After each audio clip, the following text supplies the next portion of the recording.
이제 오늘 우리에게 주신 하나님의 말씀을 함께 나누겠습니다. 오늘은 요한계시록 4장 1절부터 11절까지 말씀을 함께 봅니다. 이 일 후에 내가 보니 하늘에 열린 문이 있는데 내가 들은 바 처음에 내게 말하던 나팔 소리 같은 그 음성이 이르되 이리로 올라오라. 이후에 마땅히 일어날 일들을 내가 내게 보이리라 하시더라.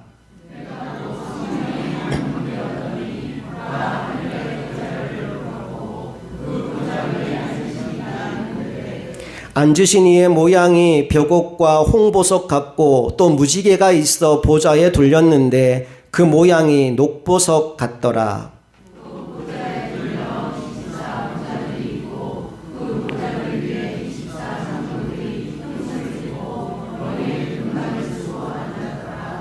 보좌로부터 번개와 음성과 우레소리가 나고 보좌 앞에 켠 등불 7이 있으니 이는 하나님의 7 영이라.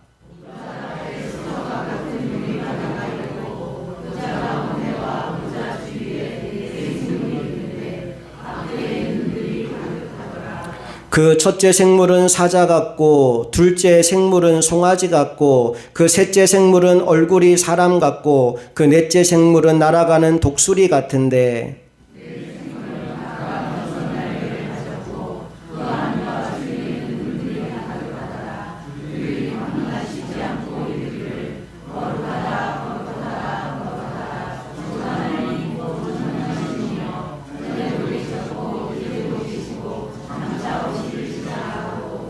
그 생물들이 보좌에 앉으사 세세토록 살아계시는 이에게 영광과 존귀와 감사를 돌릴 때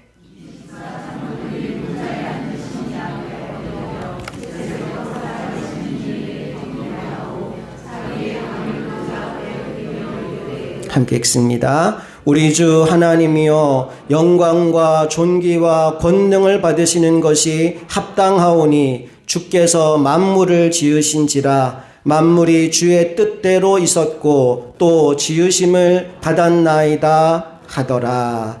아멘. 이제 오늘은 하늘의 예배라는 제목으로 요한계시록 4장의 말씀을 함께 나누려고 합니다. 오늘 이제 본문으로 들어가기 전에 우선 이 요한계시록이 쓰여지던 당시 사도 요한의 상황을 한번 떠올려 보기를 원합니다. 지금 요한은 예수 복음 전하는 것 때문에 붙잡혀서 반모섬에 유배를 온 상황입니다. 그의 마음속에는 온통 자신이 두고 온 교회에 대한 그리움과 또 고난 중에 있는 성도들을 향한 안타까운 마음이 가득했을 겁니다. 여러분 그런데 이거 아십니까? 고난은 우리의 시야를 좁아지게 만듭니다. 그래서 내가 당면한 그 문제에만 몰두하게 만듭니다. 아픈 사람은 온통 신경이 아픈 데가 있어요. 물질적인 어려움을 당한 사람은 온통 신경이 돈에 가 있어요. 고난은 우리의 시야를 좁아지게 만듭니다. 하나님은 어떻게 하실까요? 하나님은 우리의 시야를 넓게 만들어 주십니다. 높은 곳으로 우리를 데려가셔서 우리가 겪고 있는 그 문제가 하나님 안에서는 아무것도 아니라는 사실을 깨닫게 하십니다. 반모섬에 유배 갔던 요한이 주의 날을 기억하여 나 홀로 하나님을 예배하는데 갑자기 성령의 충만함이 임합니다. 그리고 하나님의 계시가 시작됩니다. 처음에는 주님의 형상을 보게 하시고 그 다음으로 소아시아에 있는 7 교회에 편지를 쓰게 하십니다. 그게 1장과 2장과 3장의 내용이었지요. 그 편지의 내용은 이런 겁니다. 내가 너희들의 형편을 다 알고 있다. 이건 내가 너희를 칭찬하고 이건 너희를 책망할 수밖에 없다. 하지만 너희가 끝까지 내 말을 듣고 이긴다면 이러이러한 상급을 너희에게 주겠다라는 말씀을 2장과 3장에 걸쳐서 들려주신 거죠. 그리고 오늘 4장에 들어와 보니까 하나님이 요한을 저 하늘 위로 불러 올리십니다. 그리고는 영광스러운 하늘의 예배를 경험하게 합니다. 요한의 좁아져 있던 시야를 넓게 높게 만들어 주시는 거죠. 요한이 얼마나 감사하고 감격했을까요? 바로 이 요한계시록 4장은 요한이 체험한 천상의 예배, 하늘의 예배를 이 지상으로 가져와서 우리들에게 생중계해주는 메시지입니다. 그러므로 이 말씀이 얼마나 귀한지 모릅니다. 나는 저와 여러분이 오늘 함께 예배하는 이 시간에 요한이 보았던 저 하늘의 예배를 정말 일부분이라도 함께 맛보게 되기를 간절히 소망합니다. 우리 그 마음으로 1절 말씀을 다시 읽어보겠습니다. 시작. 이 일 후에 내가 보니 하늘에 열린 문이 있는데 내가 들은 바 처음에 내게 말하던 나팔 소리 같은 그 음성이 이르되 이리로 올라오라. 이후에 마땅히 일어날 일들을 내가 내게 보이리라 하시더라. 아멘. 하늘의 문이 열렸습니다. 그리고 요한에게 나팔 같은 소리가 큰 음성이 들려옵니다. 이리로 올라오라. 저 하늘의 예배로 요한을 초청하고 있는 겁니다. 엄청난 일이죠. 성경을 보면요, 많은 인물들이 그렇게 하늘 문이 열리고 그리고 하나님을 경험하고 나서 인생이 바뀝니다. 야곱의 돌베개를 여러분 기억하시나요? 형 에서의 낯을 피하여 도망치던 야곱이 잠잘 곳이 없어서 들판에서 돌덩이 하나를 베개 삼아 새우잠을 자고 있었어요. 그런데 꿈에 사닥다리 하나가 보입니다. 저 하늘에서부터 내려온 사다리입니다.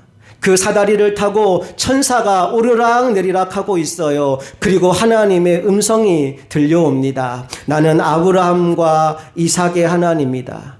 그리고 이제 내가 너의 하나님이 될 것이다. 내가 너와 내 자손으로 하여금 복을 받게 할 것이며 내가 어디로 가든지 내가 너를 지켜주겠다. 말도 안 되는 어마어마한 약속의 말씀을 그날 야곱이 하나님으로부터 받게 됩니다. 그리고 꿈에서 깨자마자 이렇게 고백하게 되지요. 창세기 28장 16절과 17절 말씀을 다 함께 읽어봅니다. 시작. 야곱이 잠이 깨어 이르되 여호와께서 과연 여기 계시거늘 내가 알지 못하였도다. 이에 두려워하여 이르되 두렵도다 이곳이요 이것은 다름 아닌 하나님의 집이요 이는 하늘의 문이로다 하고. 아멘. 네, 하늘 문이 열리고 야곱의 인생이 바뀌는 순간입니다. 지금까지는 하나님이 할아버지 아브라함의 하나님이었고 아버지 이삭의 하나님이었다면 이 순간 그 하나님이 야곱의 하나님, 나의 하나님으로 변화된 겁니다. 오늘 여러분의 인생 가운데에도 오늘도 살아 역사하시는 하나님을 만남으로 말미암아 그 하나님을 남의 하나님이 아니라 나의 하나님으로 경험하며 살아가시기를 간절히 소망합니다. 그런가 하면 분열왕국 시대에 이와 비슷한 경험을 한 선지자도 있습니다. 바로 이사야 선지자입니다. 그가 활동하던 때 우시야라고 하는 아주 훌륭한 왕이 있었는데 그가 말년에 교만해집니다. 그래서 제사장들이 해야 하는 분향을 자기가 하겠다고 우기다가 결국 나병에 걸려 죽고 말지요. 그 훌륭한 왕이 너무나 황망하게 죽고 나서 이사야는 당황하게 됩니다. 이 나라의 운명이 어떻게 될까 걱정이 됩니다. 그래서 성전에 기도하러 올라가지요. 나라의 운명을 주님께 맡기며 이 나라가 어떻게 될지를 하나님께 묻기 위해 기도하러 올라갔는데 그날 성전에서 이사야는 전혀 상상하지 못했던 경험을 하게 됩니다. 하늘 문이 열리고 하나님이 그곳에 임재하게 된 거예요. 이사야 6장 1절부터 3절까지를 또 같이 읽어봅니다. 시작. 우시야 왕이 죽던 해 내가 본즉 주께서 높이 들린 보좌에 앉으셨는데 그의 옷자락은 성전에 가득하였고 스랍들이 모시고 섰는데 각기 6 날개가 있어 그 둘로는 자기의 얼굴을 가리었고 그 둘로는 자기의 발을 가리었고 그 둘로는 날며 서로 불러 이르되 거룩하다 거룩하다 거룩하다 만군의 여호와여 그의 영광이 온 땅에 충만하도다 하더라. 아멘. 오늘 요한계시록 4장에서 요한이 본 것과 똑같은 천상의 예배 장면을 이사야가 그날 보게 된 겁니다. 이사야가 얼마나 당황하고 놀랐던지 벌벌 떨면서 이렇게 말합니다. 5절 말씀 읽어볼까요? 그때 내가 말하되 화로다 나여 망하게 되었도다. 나는 입술이 부정한 사람이요 나는 입술이 부정한 백성 중에 거주하면서 만군의 여호와이신 왕을 배웠음이로다 하였더라. 거룩하신 하나님을 내가 보았으니 나는 이제 죽겠구나, 나 이제 죽었구나 하고 있는 겁니다. 그러자 하나님이 천사를 보내서 제단 숯불을 이사야의 입술에 대게 합니다. 그리고 너의 입술의 모든 죄가 정하여졌다라고 선포하십니다. 그리고는 곧바로 구인 광고를 시작하시지요. 8절 읽어볼게요. 시작. 내가 또 주의 목소리를 들으니 주께서 이르시되 내가 누구를 보내며 누가 우리를 위하여 갈고 하시니. 자, 여기에 대해 이사야가 어떻게 응답합니까? 후반부 읽어봅니다. 시작. 그때 내가 이르되 내가 여기 있나이다. 나를 보내소서 하였더니. 예, 이사야의 인생이 바뀌는 순간입니다. 하나님을 만나고 자신의 사명을 분명히 깨닫고 하나님의 영광을 위해 일하는 대선지자로 쓰임받는 순간이 바로 이날 이루어지게 된 겁니다. 이처럼 천상의 예배를 경험하고 온 사람들은 그들의 인생이 180도로 달라지게 됩니다. 오늘 예배의 자리에 나온 여러분들도 그냥 왔다 돌아갈 생각하지 마시고 야곱처럼 이사야처럼 또 요한처럼 천상의 예배를 맛보고 주님의 도구로 쓰임받는 인생들이 될 수 있기를 간절히 축복합니다. 옆 사람과 한번 인사할까요? 우리 하늘의 예배를 경험합시다. 인사하겠습니다. 자, 다시 오늘 보면 1절 말씀으로 돌아가 볼게요. 1절 말씀을 보니까 나팔 소리 같은 큰 음성이 이르되 뭐라고 말씀했다고 되어 있나요? 이리로 올라오라 라고 말합니다. 요한을 그곳에 그냥 두시는 것이 아니라 높은 곳으로 끌어올리십니다. 하늘의 예배가 있는 곳으로 그를 이끌어 가십니다. 그리고 곧바로 말씀이 이렇게 이어지지요. 이후에 마땅히 일어날 일들을 내가 내게 보이리라. 이후에 반드시 되어져야 될 일을 내가 너에게 알게 하겠다라고 말씀합니다. 요한계시록에 굉장히 중요한 새로운 역사가 시작되는 포인트를 짚어주는 말씀인데요. 요한계시록 1장 19절에서 말씀이 이렇게 되어 있었어요. 그러므로 내가 본 것과 지금 있는 일과 장차 될 일을 기록하라. 아멘. 요한이 해야 될 일들입니다. 세 가지를 기록하라고 말씀하시죠. 내가 본 것과 지금 있는 일과 장차 될 일을 기록하라 말씀하셔요. 그리고 바로 이어지는 20절 말씀을 보면 요한이 본 것에 대한 언급이 나옵니다. 20절 읽어봅니다. 시작. 내가 본 것은 내 오른손의 7별의 비밀과 또 7 금촛대라. 7별은 7 교회의 사자요 7 촛대는 7 교회니라. 내 본 것이 여기서 끝났어요. 두 번째, 지금 있는 일은 뭘까요? 바로 소아시아에 있는 7 교회가 지금 당면한 현실, 그 성도들의 영적 상태, 그게 지금 있는 일입니다. 2장과 3장에서 그 이야기를 했던 거죠. 그리고 4장부터 무엇에 관한 이야기를 시작할 거냐 하면 바로 장차 될 일, 이후에 마땅히 일어날 일들에 관한 이야기를 이제 시작하겠다라고 하는 사인을 주고 있는 겁니다. 그리고 그 장차 있을 일에 대한 이야기의 포문을 열어주는 것이 저 하늘에서 드려지고 있는 영광스러운 천상의 예배라는 거죠. 자, 이제 어떤 예배가 드려지고 있었는지 우리 조금 더 안으로 들어가 보도록 하겠습니다. 2절 말씀 함께 읽어볼게요. 시작. 내가 곧 성령에 감동되었더니 보라 하늘에 보좌를 베풀었고 그 보좌 위에 앉으신 이가 있는데, 요한의 눈에 가장 먼저 들어온 것은 바로 하늘의 보좌입니다. 빛나고 높은 보좌와 그 위에 앉으신 그 찬양이 바로 이 장면에서 만들어진 찬양입니다. 요한의 눈에 보좌가 보입니다. 그리고 그 보좌 위에 앉아 계신 만왕의 왕 되신 하나님의 위엄이 보입니다. 여러분, 이 보좌가 의미하는 게 뭐냐 하면 절대 권력, 통치권을 의미합니다. 당시 로마의 권력이 얼마나 대단했는지 몰라요. 모든 길은 로마로 통한다라는 말이 당연하게 여겨지던 시대였습니다. 그 시대에 로마 황제의 보좌는 감히 올려다보기도 두려운 저 높은 곳에 있었어요. 황제의 말 한마디면 온 세상이 뒤집어지는 시대였습니다. 그런데 요한이 지금 뭘 보고 있다고요? 하늘의 보좌를 보고 있습니다. 그리고 그 보좌는 로마 황제의 보좌보다 훨씬 더 높은 곳에 위치해 있는 보좌였습니다. 그 보좌를 보고 나니까 로마 황제의 보좌가 초라하기 그지없는 거예요. 내가 왜 저걸 두려워했지? 내가 왜 저런 걸 무서워했지? 이런 생각이 들 만큼 영광스러운 보좌를 지금 요한이 보고 있는 겁니다. 오늘 하나님이 우리들의 영안을 열어주셔서 우리 모두도 그 보좌를 보고 그 보좌 앞에 나아가 예배하는 자들이 될 수 있기를 간절히 소망합니다.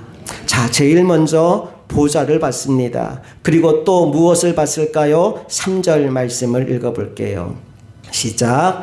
앉으신 이의 모양이 벽옥과 홍보석 같고 또 무지개가 있어 보좌에 둘렸는데 그 모양이 녹보석 같더라. 아멘. 하나님을 보긴 봤는데 뭐라고 설명할 길이 없어요. 그래서 각종 보석에 빗대어서 하나님과 그 보좌에 관한 이야기를 하고 있는 겁니다.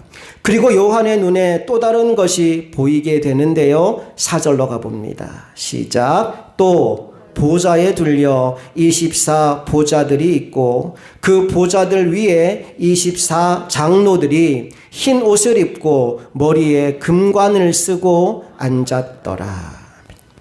24명의 장로들이 있습니다. 그들이 누구인지에 대해서는 다양한 견해가 있지만 그들에 대한 묘사가 그들이 누구인지를 알려주고 있다라고 저는 생각합니다. 뭘 입고 있나요? 흰 옷을 입고 있어요. 머리에는 뭘 쓰고 있죠? 금관을 쓰고 있습니다. 여러분, 그런데 흰 옷과 금관은 누구에게 주신다고 약속한 거였냐 하면 이기는 자에게 주겠다라고 약속한 거였어요. 요한계시록 3장 5절에 이렇게 말씀이 나왔습니다. 같이 읽어볼게요. 이기는 자는 이와 같이 흰 옷을 입을 것이요 내가 그 이름을 생명책에서 결코 지우지 아니하고 그 이름을 내 아버지 앞과 그의 천사들 앞에서 시인하리라. 아멘. 2장 10절 말씀도 읽어봅니다. 시작. 너는 장차 받을 고난을 두려워하지 말라. 볼지어다 마귀가 장차 너희 가운데에서 몇 사람을 옥에 던져 시험을 받게 하리니 너희가 10일 동안 환난을 받으리라. 내가 죽도록 충성하라. 그리하면 내가 생명의 관을 내게 주리라. 아멘. 그러니까 이기는 자에게 주시겠다 약속하신 흰 옷을 입고 금관을 쓰고 있는 이들이라면 이 24 장로들은 이 땅에서 인내하며 믿음의 삶을 살았던 성도들을 가리키는 것이다 라고 생각할 수 있을 것 같아요.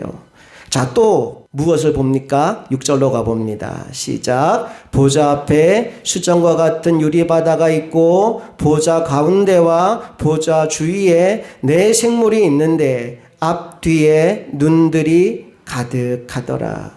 네 생물이 등장합니다. 그런데 이 네 생물의 모습이 좀 기괴하게 보입니다. 7절에 이렇게 되어 있죠. 첫째 생물은 뭐 같고? 사자같이 생겼대요. 둘째 생물은요?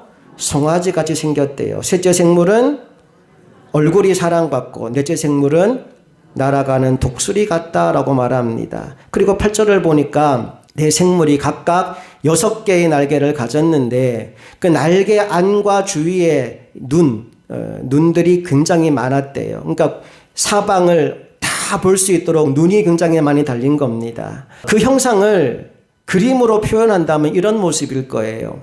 첫째 생물은 사자처럼 생겼는데 날개에 눈이 막 달려 있고요. 둘째는 송아지처럼 생겼고, 셋째는 사람같이 생겼고, 넷째는 독수리 같은 이런 모양이다 라고 얘기를 해요. 이 네 생물이 도대체 뭐냐, 어떤 존재냐에 대한 해석이 굉장히 많습니다. 그런데 정답을 알까요, 모를까요? 몰라요.